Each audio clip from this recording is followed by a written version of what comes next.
My husband's feet are freezing, his energy's gone, and lately, even intimacy feels out of reach. If that sounds familiar, this video is for you, because what's happening isn't just age, it's blood flow. When diabetes or stress starves your vessels of nitric oxide, circulation slows, energy drops, and confidence fades. The good news? 3 simple vitamins can help unclog and relax your vessels, supporting warmth, stamina, and intimacy from the inside out. Each one works differently. One smooths your vessel lining, another boosts nitric oxide where it matters most, and the third shields that signal like armor. Stay with me. The third vitamin is the one most people feel working first. What if a B vitamin better known for cholesterol can calm inflamed vessel walls and revive nitric oxide traffic where you need it most? Vitamin B3, niacin, has been used for decades to help atherosclerosis, and interest has grown again because it doesn't only shift cholesterol. It also signals the lining of your arteries to act less irritated and more responsive. In diabetes, that lining, the endothelium, gets injured by high glucose and oxidative stress. It stiffens, makes less nitric oxide, and blood flow slows in the places that matter for warmth, stamina, and intimacy. Niacin steps in as a quiet fixer for that surface, not just a lipid tool. Here's the dilemma. When added to modern statins, certain large outcome trials, IM high and HPS, 2-THRIVE, did not show significant reductions in major cardiovascular events. That makes many wonder if niacin still has a role. But here's the nuance. Vessel behavior and day-to-day flow can improve even when big event numbers don't change. If your goal is better microcirculation and endothelial tone, niacin's effects on the vessel wall may still matter, especially in diabetes. Think of your endothelium like an anti-stick Teflon coating. When it's smooth, blood cells slide by and nitric oxide signals pass through on cue. When it gets rough, things snag, inflammation ramps up, and the signal to open up fades. Niacin helps polish that coating. It reduces inflammatory signals, eases the stickiness of the surface, and supports nitric oxide availability where you need it. These effects show up in studies documenting lower adhesion molecules such as VCAM1 and ICAM1, better HDL function, and improved flow-mediated dilation, even beyond what LDL changes explain. In people with cardiovascular disease and diabetes, that pattern aligns with better vessel relaxation, which likely supports penile microcirculation through increased nitric oxide and reduced oxidative stress, though direct clinical trials in erectile dysfunction are still limited. Who tends to benefit most? Older adults with diabetes who run low HDL or carry small, dense LDL particles. If you notice cold feet, shorter walking distance before fatigue, or weaker intimacy signals, improving endothelial nitric oxide can be a lever. Niacin isn't a standalone fix, but it can help the endothelium respond again. Start safely and slowly. Ask your clinician about an extended-release niacin trial, as ER formulations are preferred for tolerability. A common starting dose is 500 milligrams once daily with a small snack at night, with gradual titration every few weeks if you tolerate it. Expect flushing, warmth, and redness in the face and chest, especially early on. Taking it with food or a baby aspirin 30 minutes before can reduce that.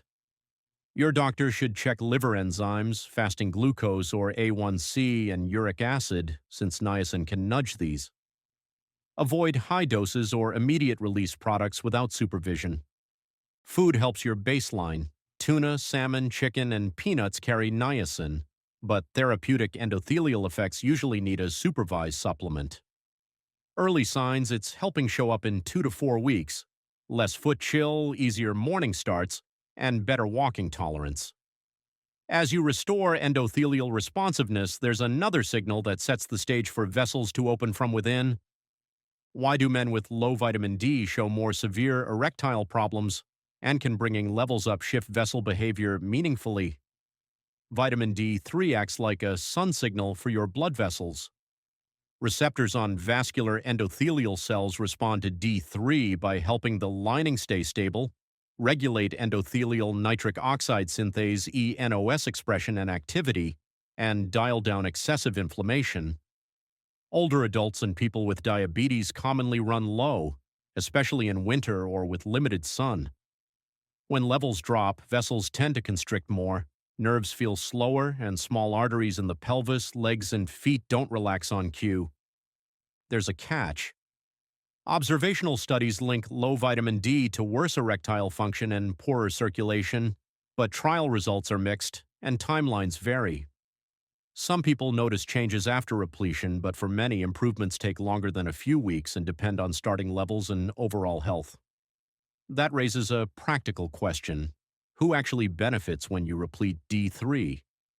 The most reliable wins show up in people who start deficient or insufficient, have risk factors for low levels, and correct them steadily rather than using very high doses without guidance. Consider a common scenario rather than a guarantee. During winter, someone with diabetes develops fatigue and leg heaviness after the clocks change. A 25 OHD level returns low. With steady clinician-guided repletion, they later report warmer hands in the evening, fewer calf cramps at night, and a steadier mood on waking. Outcomes vary, but that pattern aligns with how D3 can influence endothelial tone, supporting nitric oxide signaling so more warm blood reaches the small branches that matter for comfort and intimacy. Mechanistically, low vitamin D tracks with more severe ED in several cohorts, and proposed pathways match what you feel, ENOS support, to promote nitric oxide, less oxidative stress that would otherwise quench that signal, and smoother microvascular tone. When the endothelium has a more permissive signal, flow improves downstream, including to nerves that require steady oxygen to fire well. Who should start first? Anyone with documented deficiency, darker skin, limited sun, higher body weight, or diabetes has a higher likelihood of low levels. If you take metformin, it doesn't cover vitamin D needs. The goal is to check your 25 OHD, then correct it in a steady, safe way that fits your numbers and medications. Take D3 with a fatty meal to improve absorption. A common starting range is 1,000 to 2,000 IU daily, adjusted to reach a 25 OHD around 30 to 50 nanograms per milliliter. Some people use short-term higher dosing if guided by a clinician, then shift to maintenance once levels stabilize. Stay safe. Too much D3 can raise blood calcium. If you go above 2,000 IU daily, monitor calcium and 25 OHD. Be cautious with thiazide diuretics and with conditions that alter vitamin D handling, such as granulomatous disease. Vitamin D can interact with certain medications, so review your plan with your clinician.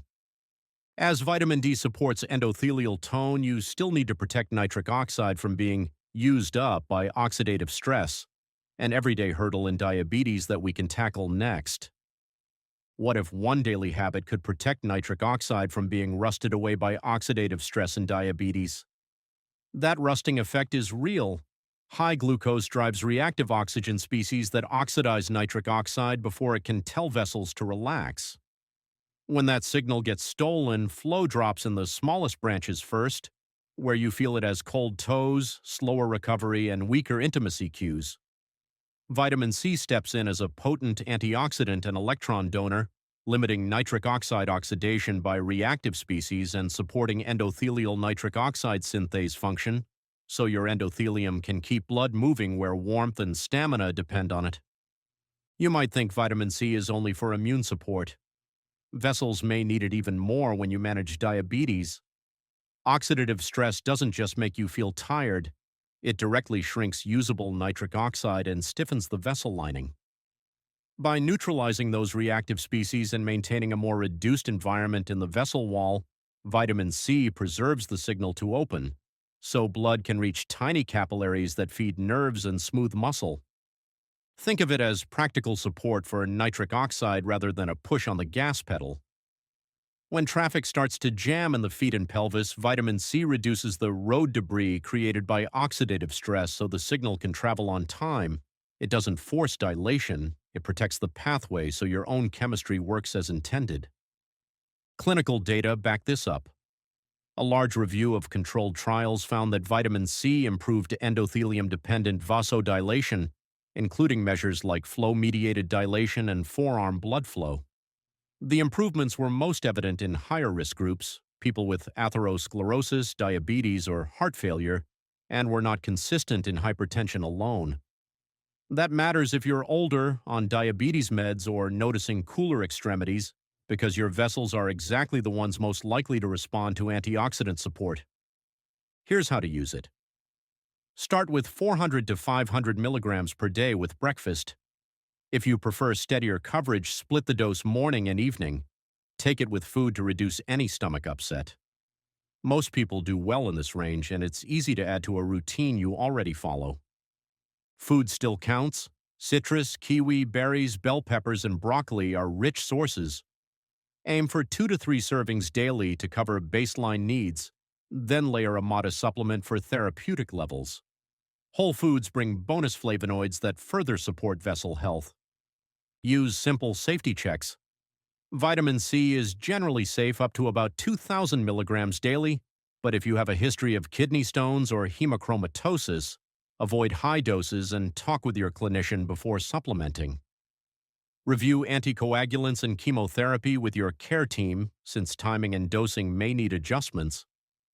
More isn't always better, so stay near the effective range unless a clinician advises otherwise.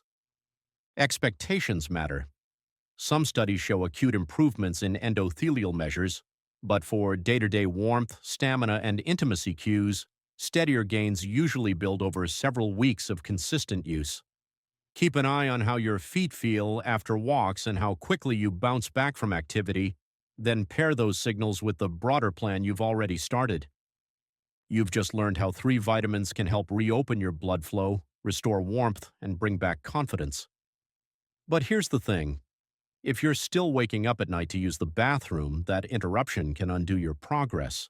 When your sleep breaks, your blood vessels don't repair, nitric oxide drops, and energy never fully resets. The good news, a few simple foods can calm that cycle, helping you sleep through the night and protect the gains you've made today. So before you call it a night, watch the next video on the top 3 best foods that stop frequent nighttime urination. It's the next step to keeping your circulation strong even while you sleep.